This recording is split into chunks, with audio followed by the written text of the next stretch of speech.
I hear from my Knick fan friends all the time. I got people, I'm walking in the street, here in the city, and people yell at me, Greeny, we're going to get Zion. Greeny, we're going to get Zion. You want Zion, Nuno? Yes or no? Well, I would say this. Yes, because I think he would have been motivated in New York. Like, I think part of, him being heavy and those injuries, especially those foot injuries you always worry about. But I do believe that he's not motivated. And being in New York, I think he would have been motivated. A 19-year-old NBA rookie not motivated isn't a red flag to you in and of itself?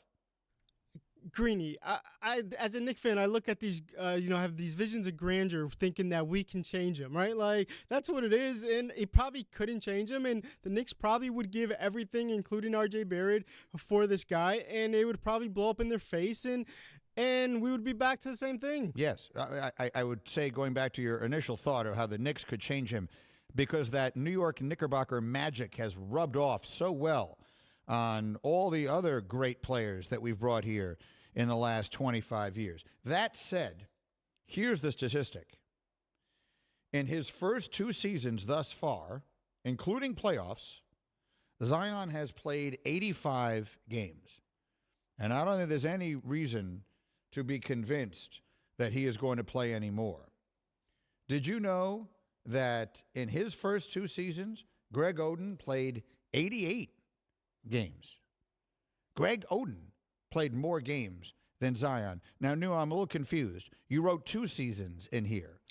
Well, should that say 3 seasons? Well, no, in his first 2, right? Because Zion's, because remember, this also includes Greg Oden, and that's probably where I screwed myself up. This includes Greg Oden missing his first year. I got you. For injuries. But Zion has missed this entire year with injuries. I mean, the point is, Greg Oden was 3 years removed from college and had played 88 games. Am I saying that correctly? And Zion, correct, at the end of this season, is going to be 3 years removed from college and is going to have played 85 games. So when people talk about the ultimate cautionary tale, Greg Oden, who was drafted ahead of Kevin Durant, Zion is about to go into that category. Greg Oden would have been a terrific player. You're old enough to remember him at Ohio State? He was awesome.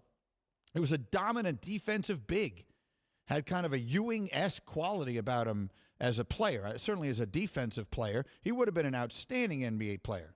Couldn't stay healthy. Never happened for him. Zion has shown you the flashes of being an outstanding, transformational NBA player. Can't stay healthy. At the end of his 3rd season as a professional, he will have played 3 fewer games than Greg Oden. So that to me is the enormous concern here. And if he's not motivated to be in shape, I don't care what city you're playing in. I don't care if you're playing in New York or New Orleans or on Mars or anywhere else. To not be motivated is the province. That's for established, and I hate to say this, but that's for established NBA players like James Harden, who have shown you what they can do, have $500 million in the bank, and have decided, I'm going to be unmotivated until I get exactly what I want. So he'll be motivated in Philly for some period of time, and then he won't be anymore. But Zion Williamson, for him to go from 0 to that would be a concern to me as well. So there's no good answer. If the answer is he's not motivated, that's a bad answer.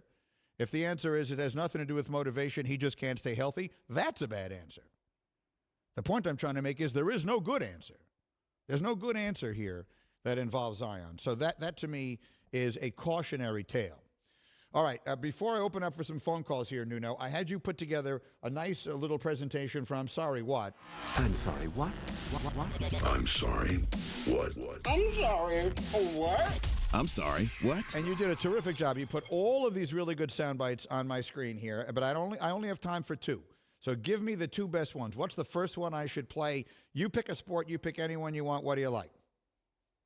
I really like the Ramona Shelburne talking about how Laker fans view LeBron James. Love it. Let's hear it. This is Ramona on how the Laker fans view LeBron? I think he is seen in Los Angeles as sort of a mercenary. I mean, it's, they appreciate him.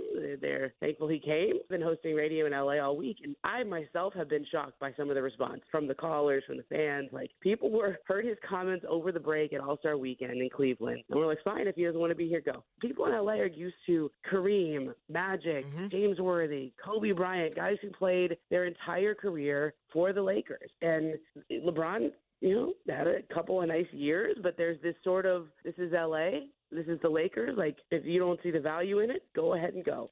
No, that is very interesting. It is worth reminding everybody. Kareem did not begin as a Laker. Shaq didn't begin as a Laker. But actually, I was about to say they didn't win anything before they got there. Kareem did. Kareem won an NBA championship as Lou Alcindor in Milwaukee. But he came to L.A. He stayed there. He clearly embraced what being a Laker was and wanted to give as much to it as he received. Magic was drafted by the organization. Kobe was drafted by the organization. Worthy was drafted by the organization. The great Lakers, most of them were homegrown. LeBron is a mercenary. That's what he is. His best years were in Cleveland and Miami. He came to L.A. to finish because, A person in his position likes being in L.A. Well, frankly, everybody likes being in L.A. And B, the Laker brand comes with a lot. He can't elevate it. Like, the Laker brand is one of the few things that are bigger than the LeBron brand. LeBron's brand is enormous, one of the biggest in sports history. The Lakers were an unimaginably significant brand before he got there, and they will be long after he's gone. So I understand why the fans would look at it that way. You don't want to be here? Go ahead. We did just fine without you, and we'll do just fine with you. Thank you for winning one championship in the bubble, and let's see where we go from there. At this point, if I had to bet on it, I would bet that LeBron does not finish his career in a Laker uniform. Thank you for watching ESPN on YouTube. For live streaming sports and premium content, subscribe to ESPN+.